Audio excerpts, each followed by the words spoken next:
Welcome to the ExecMBA podcast. I'm Brett Twitty, Director of Admissions for the Executive Formats of the Darden MBA. And today I'd like to feature a conversation about careers. One of the most common questions I get from students, both on the phone and in person, is all about career support in the executive formats. And to profile a little bit more the resources that we have for students who are contemplating a career transition and hoping to leverage their executive MBA experience to switch function or industry, I recently sat down with Sarita Soldz to talk a little bit more about career resources for switchers. So one of the things you should know is that at Darden we have two career advisors who work exclusively with our executive format students. They are Jim Collins and Sarita Soldz. Of course, I will talk with Sarita in this conversation, but we'll also be featuring a conversation with Jim later on the podcast, so stay tuned for that. Jim and Sarita do a lot of individual counseling, helping students sort of formulate their job search and strategize, but also provide programming and additional resources to help students think about the kinds of opportunities that might be of interest to them, how they make themselves competitive for the application process, and even can help students negotiate job offers and benefits and packages once they receive a job offer. So full service, to be sure. So one of the common misconceptions I think that I most typically encounter when talking with prospective students looking at our executive formats is around career transitions and changing jobs. Certainly, some students in our program are interested in moving up within their company or perhaps launching their own business, but a growing portion of the students in our program are interested in leveraging their MBA to facilitate a career transition. Certainly, the more things you want to change, function, industry, the more complicated that transition is. But hopefully, as you will note from this conversation, our students are supported as they seek to make these kinds of changes, and there's no shortage of resources you can utilize as you look to do so. To give you a rough statistic, I would say maybe as many as 50% of the students in a given class are potentially open to changing jobs in some form of capacity. So if that sounds like you, know that you're not alone, and know that you have a lot of resources at your disposal here at Darden. So the other thing I will note is if you have questions about career resources or you just want to learn more about Darden's executive formats, as I've plugged many times here on the ExecMBA podcast, we welcome the opportunity to schedule a conversation and speak with you more about your background, your interests, your short-term, long-term goals, what you'd like to get out of an executive MBA experience. We offer both in-person conversations, so what we call office hours, and I'll be going to a variety of locations over the coming months. I'll be in the Washington, D.C. area, of course, where I'm based, but also Philadelphia, Wilmington, Delaware, New York City, Baltimore, Houston, Texas, Richmond, Virginia, Norfolk, Virginia. So if any of those locations are near where you are, I hope you'll consider joining me for an office hour. It's a great way to start a conversation about Darden's executive formats and to learn more, and for us to learn more about you. But if you are interested in scheduling a conversation, you can't make it to one of these in-person opportunities, know that we also offer phone conversations on a weekly basis. They're all listed on our website, just as all these office hour conversation times are as well. So hopefully you'll be able to find a day and time that work with your schedule. So without further ado, this is my conversation with Sarita Soldz, a member of our Career Development Center team who works exclusively with our executive format students. Sarita, welcome back to the podcast. Thanks, Brett. Wonderful to be here. All right, so today I'd like to talk about a career topic that is admittedly very broad and probably something that we could talk about for a couple hours, career switching. So, we're going to try to do our best to get this accomplished in maybe about 15 minutes or so. I understand that there's a lot, and probably a couple volumes you can fill up about this. So a growing number of our students in the executive formats, depending on how you ask the question, maybe a half, maybe 2/3 of the students are at least open to switching careers. At a high level, how do you think about helping a career switcher, bring some structure to that process? What I will say first is that each individual's switching agenda is an individual situation. So we really do try to coach and understand the person so that we can help them in how they want to be helped. So we really end up being partners with them through the whole process, starting with, say, getting to know themselves better, understanding their interests, motivations, their values, how their values link up to the best corporate culture for them, what companies might be really good fits, what industries, what roles, and do this sort of divergent kind of brainstorming with them around what are the different career paths that might be possible. And then that second phase is that we work with is that they'll go out and do informational interviews. They'll network with the students here. Gosh, that's a huge resource for them to learn about the different careers that they might be interested in. And then as we go through that process, we get to really that focused job search where a lot of that tactical kind of, I've got to get my resume done, I've got to get prepared for interviews, all of those things kind of happen. And that whole process that we work with students on can take anywhere between a couple of months to the full 21 months to even, I'm going to start it in the middle of the program and carry it on after I graduate also. So we really partner with the students to kind of figure out where they are with that, when do they want to make the change, how big of a change is it, and then how can we really support them, because we really do care about what happens with in their experience and their time here. So. Well, I just think about all the time you spend getting to know the students, right? Even before they show up on grounds for orientation and for the first leadership residency. You have these career kickoff meetings that are oftentimes an hour and a half long, sometimes in person, sometimes on Skype. But it's a great sort of level set for, who are you, where are you coming from, what do you want to get out of this, and use that to develop this sort of individualized, customized plan. And so you and Jim obviously do a great job just listening to students. It's so much a part of your job. One of the things that's sort of a parallel aspect to what's going on in the program, I'm talking with Barbara Millar a little bit about how she thinks about leadership development, is the extent to which students become increasingly self-aware, self-reflective, introspective, which seems to be a big part of what you do as you start to get students thinking about their switching process, right? To sort of drill down, what's exciting to you? What do you like? What don't you like? What are your real core strengths that you'd love to have be a part of your ideal job?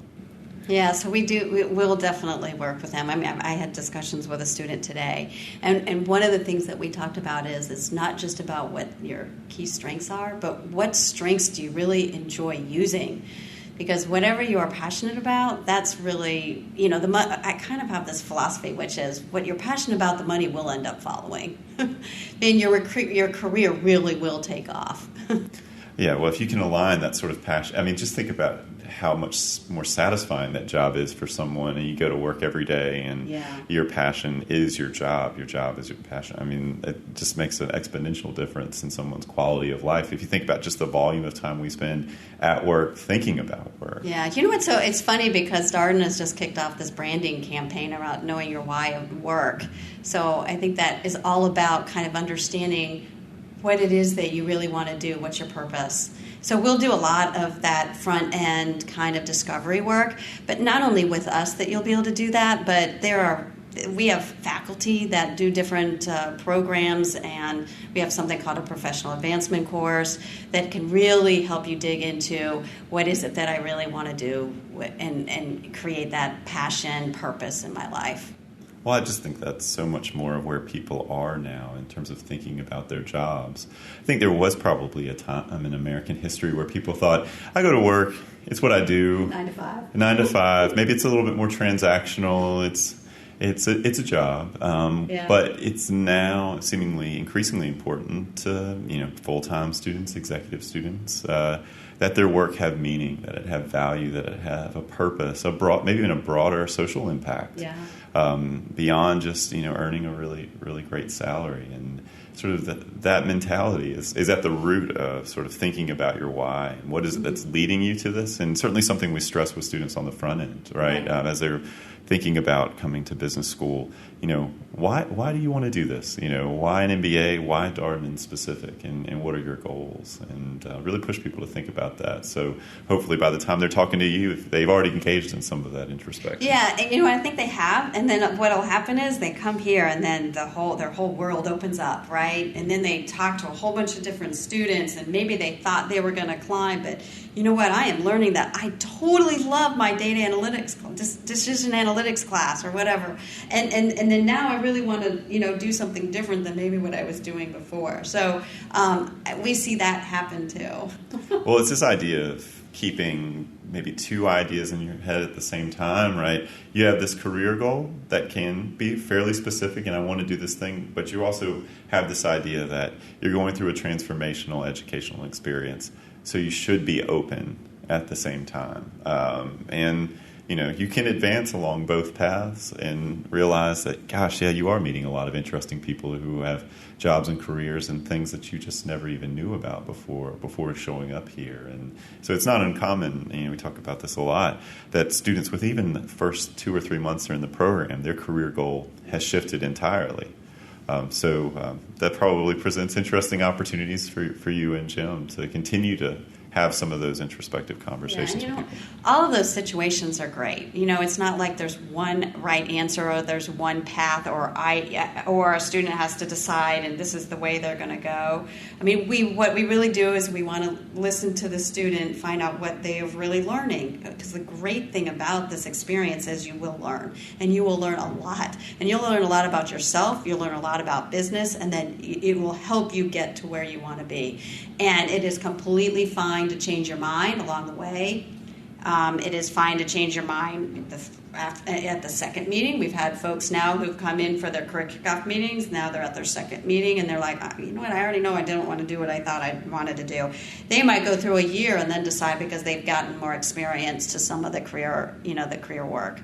I mean, the coursework. So, I guess each situation is very individualistic, and what I like to do is really listen and kind of coach and help someone in that switching sort of process based on where they are showing up also and how they're showing up, if that makes sense.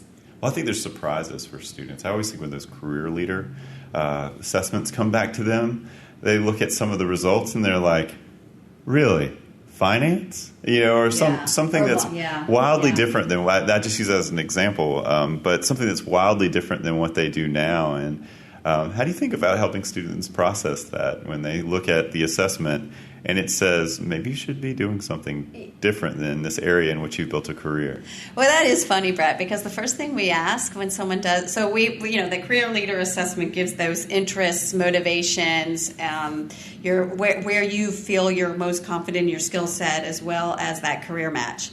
And one of the first things that we do is we do try to get students to do it because it is a huge help in terms of learning about yourself. And one of the first questions that I'll ask is, hey, first of all, can you send it to me so I can review it? But the second question is what were the surprises for you on it?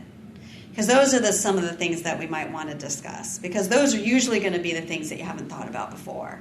Right? Because if you're working, say, in corporate finance, you might have already thought about investment banking, but what if it shows up that really what you'd really like to do is marketing? So, and you haven't even considered that, or marketing, product management, marketing management. So there's some kind of interesting discussions that can happen coming out of that, and sort of talking then about how, let's think about how you might explore this. Maybe we can put you in touch with some students or alums that are doing this so that you can learn, is this something that you'd like to do or not? So those kind of discussions are really fun to have. Well, the thing that I always think about, and we stress with prospective students, is that success as an executive format, but also maybe as a full-time student, is largely a function of the career success, I should say. It's largely a function of the time and attention you're willing to devote to your career search. There is a tremendous amount of potential at Darden for any student. You have a lot of people behind you. You have career development staff, you have your classmates, you have program staff, you have faculty, you have the Darden Alumni Network. But it takes a student to actualize that potential and to really own the process. So one of the things you had mentioned in our original conversation with Jim is about sort of promoting accountability or helping students be accountable. I thought that was such an interesting thing. So we'll work with students in a bunch of different ways, and so kind of when they come in, we'll ask, hey, are you really comfortable about following up? Because what we'll do is we'll expect you to follow up with us, as you're going through this career switching process. But as an example, if we haven't heard from you in a little while, we'll reach out and say, hey, what's going on? How are you doing? That kind of thing. We also give students the option to have what we call an accountability partner. So we'll set up regular meetings because they say, you know what, I really want to make sure that this does stay as a top priority. Because what happens is life, right? And life is full of the classes you're taking here that is all new, and you're trying to figure out how to fit it into your schedule. It's also your work life and then your personal life, your home life. So life can happen, and what tends to happen is the career stuff falls to the wayside, and because it's not urgent, right? You've got time to figure it out. So, the more time that you put into it and the more effort you put into it, really, the more you'll get out of it. And if you are trying to really make a major career switch, so if you're going to switch not only industries, companies, roles, then you'll really want to put some effort and time into it, because to be successful, that's what you're going to need to do. One of the things that stood out to me about a career panel you and Jim put together for our incoming 2019s, so what comment one of the students made, and I think about sort of your passion for coaching, right, and working with students, and which is a little different than advising. And the student said, gosh, I had really good days and I had not so good days as I was doing this. Sometimes I was just ready to say, I don't think I could do this. And other times it was the greatest experience they'd had. And so how do you help a student weather all that? I mean, that's a lot when you already have a pretty full plate and you sort of have to deal with this adversity and the sort of the emotional ups and downs of a job search. How do you think about that from a coaching standpoint? Yeah, it all is going to be based on the individual. So when I'm sitting with a student, I will be taking it all in. I'll be listening to what they're saying. I'll be observing their body language. I'll be trying to see if they seem happy versus sad. Are they stressed? Kind of just where are they and how are they being, if that makes sense. So I'll take that in, and then I kind of tailor my coaching based on that. If they need encouragement, I'll give you encouragement. If the person is saying, look, I didn't do great in this interview, that's fine, move on. So we'll move on. So, I mean, it just really does vary by individual.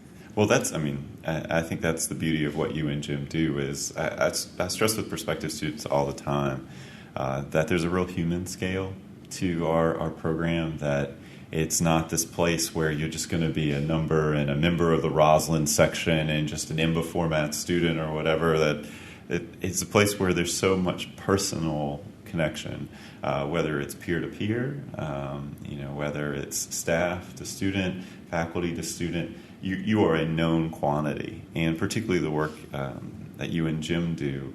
I mean, these people's stories better than almost anybody else, because you're there with people on maybe their best day. Mm-hmm. You're there with people on maybe one of their harder days. You're there from the beginning to the end. You get to see the full arc in a way that maybe not everybody gets to see. I have to think that makes your work both sometimes challenging but also really rewarding. Yeah, and I really, it's so funny because we talked about the why of your work, right? And me getting to be here is my why, because it really, I get such a sense of being in flow when I'm helping others trying to figure this stuff out. So there might be, the students might have good or bad days.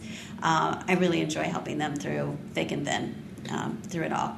Well, the thing I always share with prospective students is it's a privilege to get to sit with people who are talking to you about these sort of intimate things, right? This is my dream. Like, this is my goal. This is what I want to get out of this educational experience. And like, that's a lot of vulnerability to offer to essentially a stranger, right? Obviously we get to know people over the course of the program, but many times this may be my first conversation with someone, and yet they're willing to share with me. And I know you and Jim have a similar experience. I always think it's a pretty humbling thing to be able to be there and sit with somebody.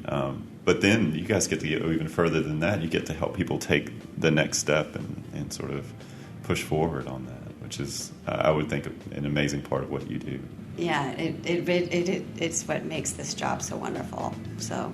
Well, Sarita, thank you so much. I've enjoyed. I mean, like I said, it's a very, and I know you feel this too. A very broad topic, switching, but thank you so much for sharing your insights today. Yeah, thank you, Brett. Sarita Soldz, a member of our Career Development Center team who works with our executive format students. And of course, if you have any comments, suggestions, requests, anything you'd like for us to cover here on the ExecMBA podcast, let us know. Be reached at exec, that's ExecMBA at darden.virginia.edu. And until next time, thanks for listening.